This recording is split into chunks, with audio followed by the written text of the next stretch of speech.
How to uninstall Microsoft Edge from Windows 10. Hi everyone, it's Sophia to assist you today. Without any delay, let's jump right in.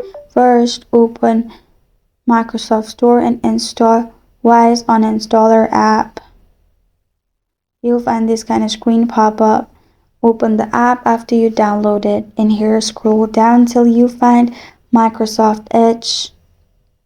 After you find Microsoft Edge, simply click on Microsoft Edge. After you click on Microsoft Edge, you'll find Force Uninstall option. Click on Force Uninstall, and Microsoft Edge will be uninstalled from your Windows. You need to download this application because Microsoft Edge cannot be easily uninstalled on Windows. And this is how to uninstall Microsoft Edge from Windows 10. Thank you for joining me today. If this video helps you out, please leave a like and subscribe for more.